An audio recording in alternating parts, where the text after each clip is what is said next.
2019년 경찰에 의해 제압되고 구급대원에 의해 케타민 주사를 맞고 사망한 김무장의 23세 흑인 남성 엘리아 맥클레인을 체포한 콜로라도 주 오로라 경찰관 중 한 명인 랜디 로에데마 랜디 ROEDMA가 목요일 배심원단의 과실치사 및 폭행 혐의로 유죄 판결을 받았습니다.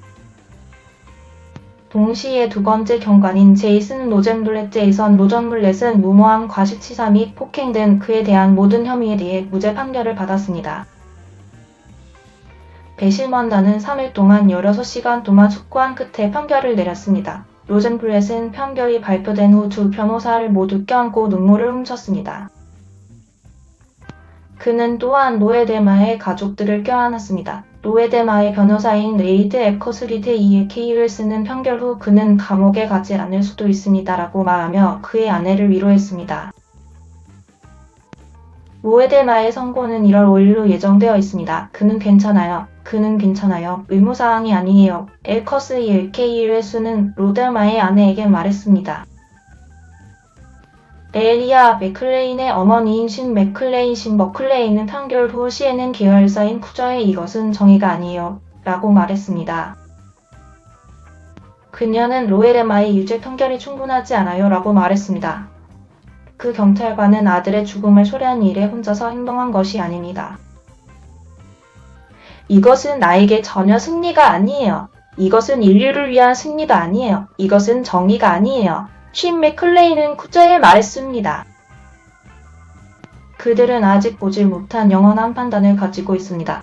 그리고 그들이 어떻게 그들의 슬레이트를 치우려고 하든 간에 그들은 여전히 제 아들의 피를 손에 쥐고 있습니다. 콜로라도 주의 법무장관 필와이저는 판결이 지역사회의 치유에 도움이 될 수 있기를 바란다고 말했습니다. 콜로라도의 모든 사람들, 미국의 모든 사람들은 법 아래에서 책임을 져야 합니다. 오늘 판결이 오로라 지역사회와 우리 주를 위한 치유의 신호가 될 수 있기를 기대합니다. 라고 와이저는 말했습니다.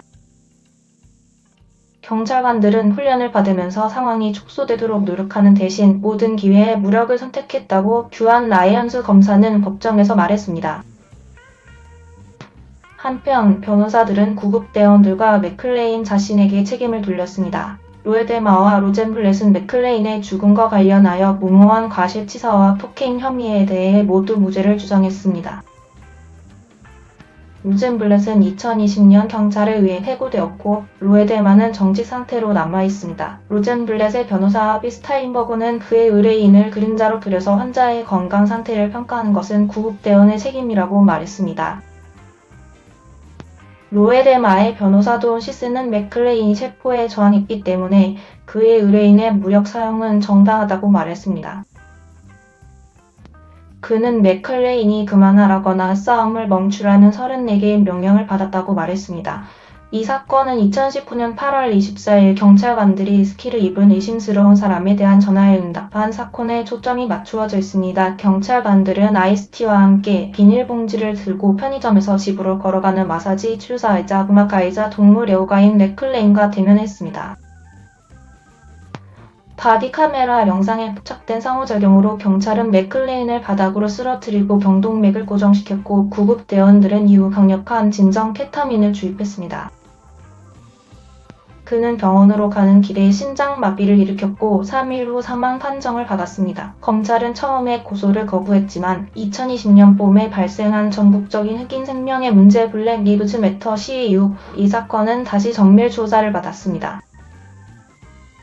제어드 폴리스 콜로라도 주지사는 이 사건을 재조사하기 위해 특별검사를 임명했고 2021년 대배심은 맥클레인의 죽음에 대해 3명의 경찰관과 2명의 구급대원을 기소했습니다. 세 번째 경찰관인 네이선 우드야드와 맥클레인, 제레미 쿠퍼, 피터 시추니크를 치료했던 2명의 구급대원들은 앞으로 몇 주 안에 재판을 받을 예정입니다. 그들은 또한 무죄를 주장했습니다. 목요일 판결 후 성명에서 마트 아체베도 오로라 경찰서장은 이전 트위터 TWITTR였던 X의 배심원들이 내린 판결을 존중하며 사려 깊은 수고와 공사를 해준 배심원들에게 감사드립니다. 추가적인 재판이 진행 중이기 때문에 오로라 경찰서는 현재로서는 더 이상의 언급이 불가능합니다. 라고 말했습니다. 재판은 지난달에 시작되었으며 현장에 응답한 오르락 법 집행관들의 증언뿐만 아니라 맥클레인이 어떻게 사망했는지 분석한 의사들의 증언도 포함되었습니다. 변호인은 증인을 부르지 않았습니다. 변론을 마무리하면서 검찰은 체포 당시의 바디 카메라 영상을 재생했으며 영상에 경찰관들이 이유 없이 과도한 힘을 사용한 것으로 나타났다고 말했습니다. 맥클레인은 또한 손을 쉴 수 없다고 반복적으로 말했지만 경찰관들은 현장에 있던 그 누구에게도 말하지 않았습니다. 그의 이름은 일라이자 맥클레인이었고 집으로 가고 있었습니다. 그는 누군가였습니다. 그는 중요했습니다. 라고 화요일 오후에 검사가 변론을 시작했습니다. 재판의 핵심 초점은 맥클레인이 어떻게 사망했는지와 경찰관들의 행동이 그의 죽음을 초래했는지에 대한 분석이었습니다. 배심원단은 폐중환자실 의사로부터 들었는데 그는 구급대원들이 그의 문제를 인지하고 개입했다면 그 젊은이가 사망하지 않았을 것이라고 믿었습니다. 맥클레인의 부검을 검토한 법의학 병리학자 로버트 미첼 주니어는 사망 원인이 폭력적인 토벌 및 복집행 기간의 제지 과정에서 급성 케타민 투여에 따른 합병증, 응급 대응 요원이라고 증언했습니다. 그는 경찰관들의 행동과 맥클레인의 죽음 사이에 직접적인 인과관계가 있다고 증언했습니다. 한편 변호인들은 경찰관들의 행동이 그를 사망에 이르게 한 증거는 없다고 주장하며 대신 케타민 주사를 지목했습니다.